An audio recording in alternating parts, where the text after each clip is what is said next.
The Science of Getting Rich by Wallace D. Wattles. Chapter 11. Acting in the Certain Way. Thought is the creative power or the impelling force which causes the creative power to act. Thinking in a certain way will bring riches to you, but you must not rely upon thought alone, paying no attention to personal action.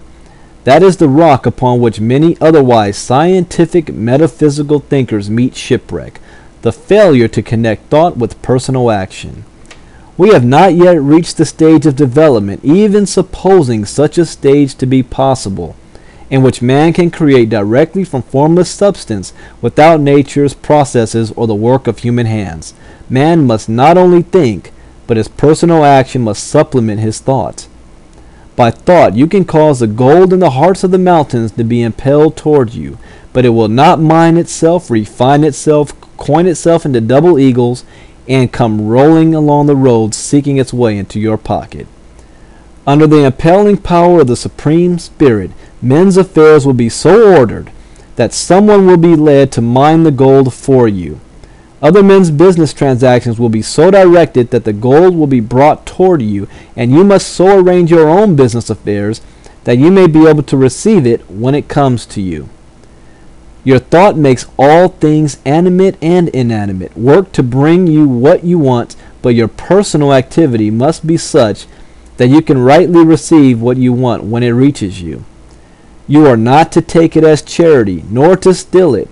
You must give every man more in use value than he gives you in cash value.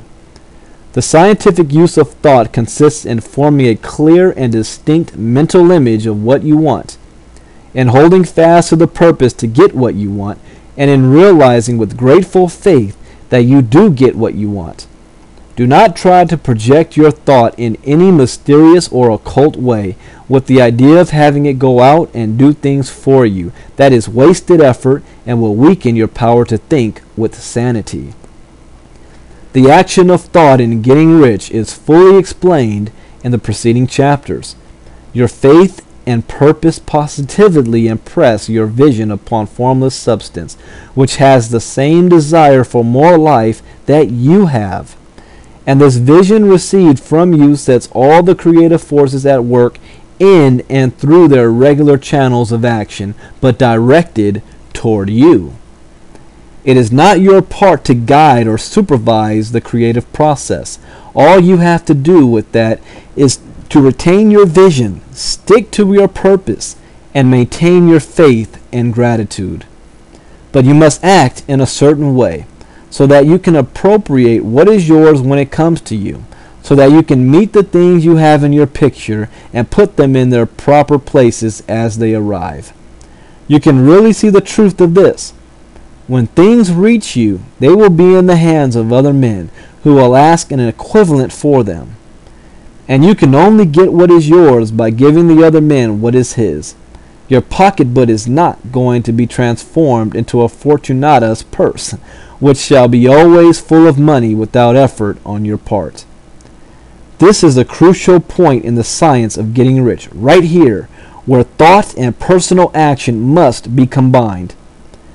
There are very many people who consciously or unconsciously set the creative forces in action by the strength and persistence of their desires, but who remain poor because they do not provide for the reception of the thing they want when it comes.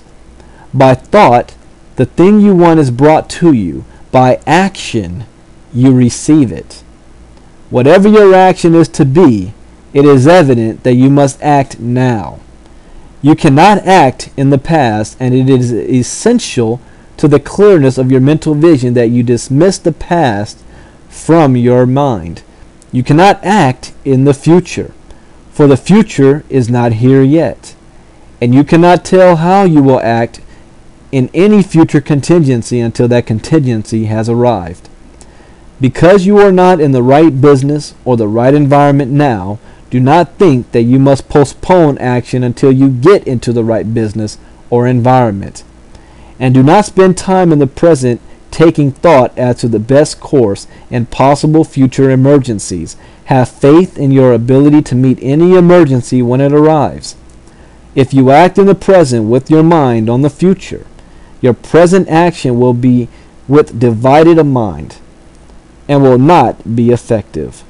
Put your whole mind into present action. Do not give your creative impulse to original substance and then sit down and wait for results. If you do, you will never get them. Act now. There is never any time but now, and there will never be any time but now.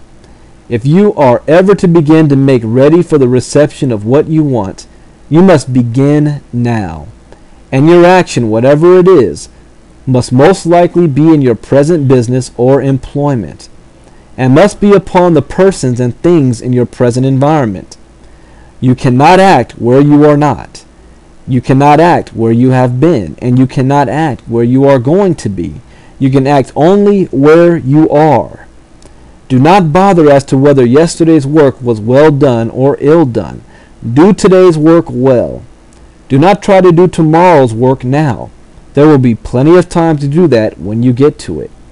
Do not try by occult or mystical means to act on people or things that are out of your reach. Do not wait for a change of environment before you act. Get a change of environment by action. You can so act upon the environment in which you are now as to cause yourself to be transferred to a better environment. Hold with faith and purpose and vision of yourself in the better environment, but act upon your present environment with all your heart and with all your strength and with all your mind. Do not spend any time in daydreaming or castle building. Hold to the one vision of what you want and act now. Do not cast about seeking some new thing to do or some strange, unusual, or unremarkable action to perform as a first step toward getting rich. It is probable that your actions, at least for some time to come, will be those you have been performing for some time past. But you are to begin now to perform these things in the certain way, which will surely make you rich. If you are engaged in some business and feel that it is not the right one for you, do not wait until you get into the right business before you begin to act. Do not feel discouraged or sit down and lament because you are misplaced. No man was ever so misplaced but that he could not find the right place, and no man ever became so involved in the wrong business but that he could get into the right business. Hold the vision of yourself in the right business with the purpose to get into it and the faith that you will get into it and are getting into it, but act in your present business. Use your present business as the means of getting a better one, and use your present environment as the means of getting into a better one. Your vision of the right business, if held with faith and purpose, will cause the Supreme to move the right business towards you, and your action, if performed in a certain way, will cause you to move toward the business. If you are an employee or a wage earner and feel that you must change places in order to get what you want, do not project your thought into space and rely upon it to get you another job. It will probably fail to do so.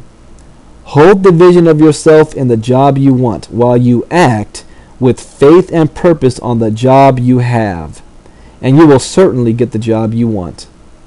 Your vision and faith will set the creative force in motion to bring it towards you, and your action will cause the forces in your own environment to move you toward the place you want. In closing this chapter, we will add another statement to our syllabus. There is a thinking stuff from which all things are made, and which in its original state permeates, penetrates, and fills the inner spaces of the universe. A thought in this substance produces the thing that is imagined by the thought. Man can form things in his thought and, by impressing his thought upon formless substance, can cause the thing he thinks about to be created. In order to do this, man must pass from the competitive to the creative mind. He must form a clear mental picture of the things he wants, and hold this picture in his thoughts with a fixed purpose to get what he wants, and the unwavering faith that he does get what he wants. Closing his mind to all that many tend to shake his purpose, dim his vision, or quench his faith. That he may receive what he wants when it comes, man must act now upon the people and things in his present environment.